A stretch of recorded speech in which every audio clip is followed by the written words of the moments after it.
Who is Mystery Babylon? A lot of people have written books about America, even Islam being Mystery Babylon of the book of Revelation. Did you know that God told us exactly who Mystery Babylon is? He literally gave us a checklist. Would you like to see for yourself? Hi, I'm David Daniels from Chick Publications.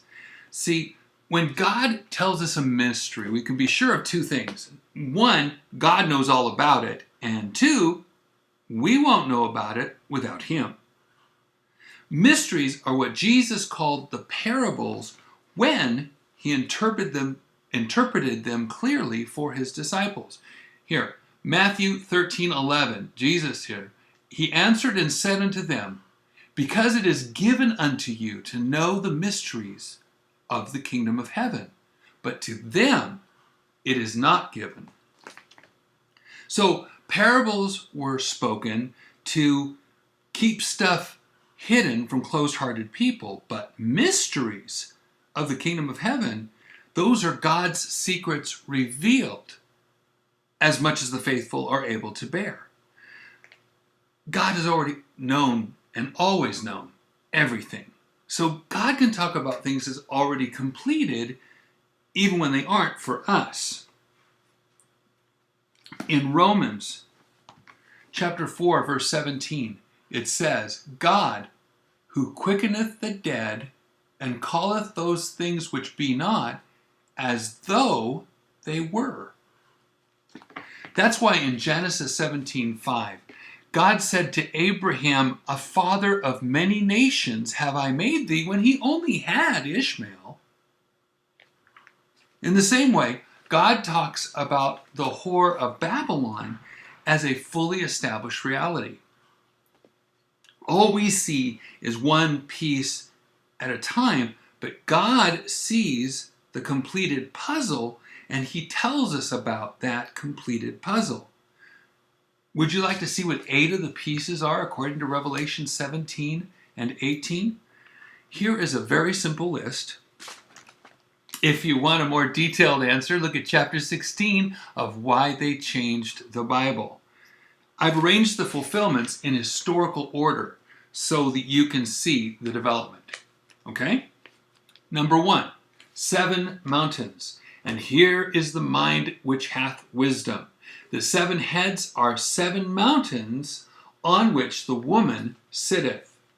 In the 300s BC, the Servian wall was built as a defensive wall around 7 hills. The Aventine, Caelian, Capitoline, Esquiline, Palatine, Quirinal, and Viminal.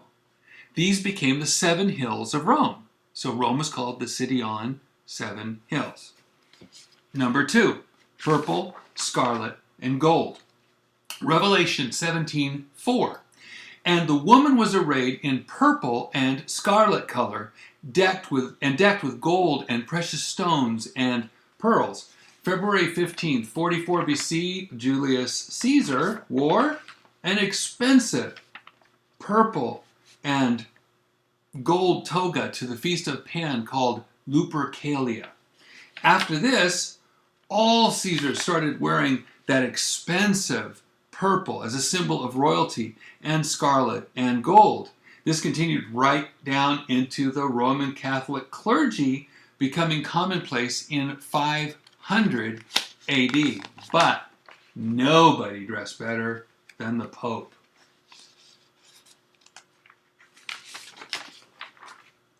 Purple, scarlet, and gold. Number 3, religion declares itself mother.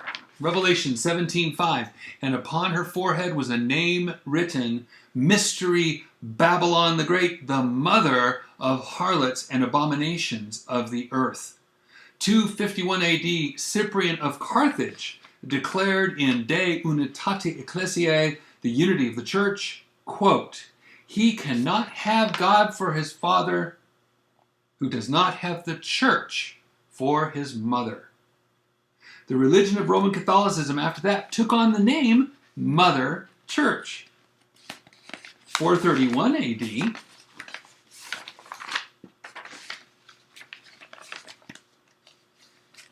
at the Council of Ephesus, where they once cried for 2 hours, "Great is Diana of the Ephesians"? Acts 19:34. They now exalted Mary as the Theotokos, the bearer of God, or the mother of God. And often, becoming Roman Catholic is said to be coming home to Mother Church, or coming home to Mary. I have some books on that. Revelation 18:7, the whore of Babylon says, "I sit as a queen." Is it any coincidence that the Catholic Mary is also called the Queen of Heaven? Number 4, her seat on one of the 7 mountains. Revelation 17:9. And here is the mind which hath wisdom. The 7 heads are 7 mountains on which the woman sitteth. Vatican Hill is not one of the 7 hills of Rome, but listen to this. In 313 AD, Constantine gave the Lateran palace on Caelian Hill to the Bishop of Rome. It became and still is the ecclesiastical seat of the Bishop of Rome, the Pope. And that's not all. 324 AD, the first basilica was built, called St. John Lateran. In it is a throne called the cathedra, which is a seat or a chair with arms, for the Pope. Number 5, drunk with the blood of the saints, Revelation 17:6. And I saw the woman drunken with the blood of the saints and with the blood of the martyrs of Jesus. And when I saw her, I wondered with great admiration. Look at this list here, right here. 1184 AD, the Synod of Verona says you can burn heretics at the stake. 1215 AD, starting at that 4th Lateran Council, the Inquisition was formed. After that, doesn't anyone want to dispute the millions of victims tortured and killed in the name of the Pope, the Mary Goddess, and the Eucharist wafer? Even if the killings weren't done at Rome. Roman Catholicism was responsible. This chart, by the way, comes from Did the Catholic Church Give Us the Bible? Truly, she was power mad, drunk with the blood of the saints. Revelation 18:24, and in her was found the blood of prophets and of saints and of all that were slain upon the earth. That's 5 so far. Can you think of anyone else that would be batting 1,000 at this point? Number 6, a city that reigns over the kings of the earth. And the woman which thou sawest is that great city which reigneth over the kings of the earth. Walk with me on this.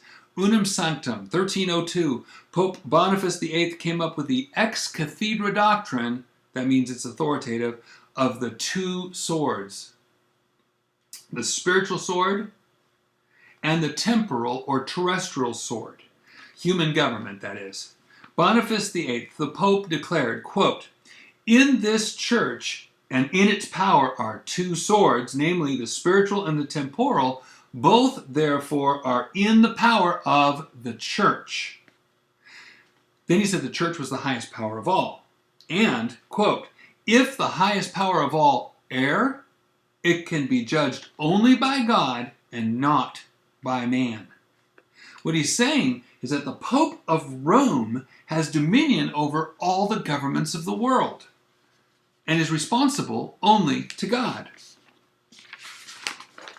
February 11th, 1929, the signing of the Lateran Accords declared Vatican City as a sovereign city-state, so that it was both a city and a country, with its ruler, the Bishop of Rome, the Pope, and it's called a sacerdotal monarchical city because it is both a religious body and it has a single ruler over it. So since 1929, most countries of the world have come to the Vatican to have a private audience with the Pope. And Rome, of course, has its ambassadors to most of the nations of the world. Can anyone deny the massive influence of Rome in world politics? Think about this. If the government does not please the Pope, there's a bunch of ambassadors, take a look at that. If the government does not please the Pope, the Pope can then tell all his followers not to obey that government. And a government does not work without the people. So, world leaders listen to the leader of the largest religion of the world.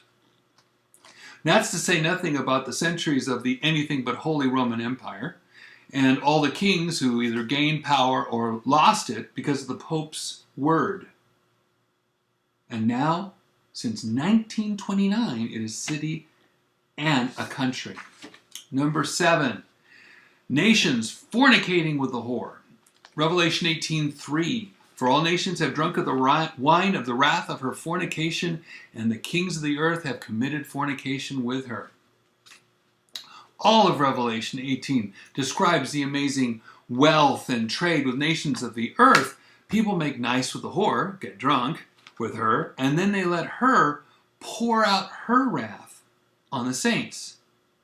After all, the only people going against the whore of Babylon are the saints. Pope Francis I just said that the only people who are causing the troubles of the world are fundamentalists.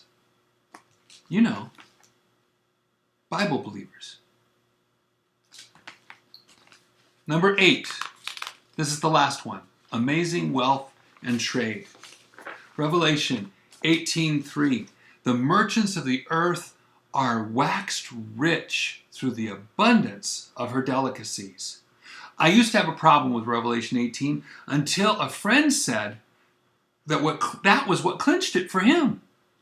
He said, look at all the items listed. Right there are what the Catholic Church buys to make its idols and buildings and clothing. Donnie Eubanks, a former sister superior who became a Christian, once showed a Catholic catalog of religious supplies. Crucifixes, idols, prayer beads. All this stuff was made out of, take a look, right there. It was all made out of what Mystery Babylon got rich off of. Everything was made out of ivory, precious wood, stones, gold, silver. That's what she sells. And of course, the souls of men. Think about these people. Their souls are very valuable to God. The precious Roman Catholics need the word.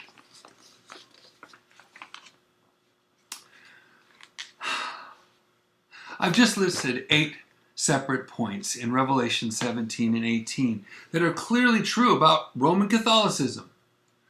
I arranged them in chronological, historical order for you. You can check every single one of them yourself. Look, send this video to your friends and ask them, is there anybody else who fulfills all of these? God knew all of this and gave us a heads up in the book of Revelation. In 2 chapters, he told us what to look for before the end. Mystery Babylon has mostly taken shape. But something else still must occur. Matthew 24:14. And this gospel of the kingdom shall be preached in all the world for a witness unto all nations, and then shall the end come. You need God's holy and preserved words to counter this whore. By the way, what is the one Bible that Rome hates above all? The King James Bible. Quite an endorsement, isn't it? God bless you and have a wonderful day.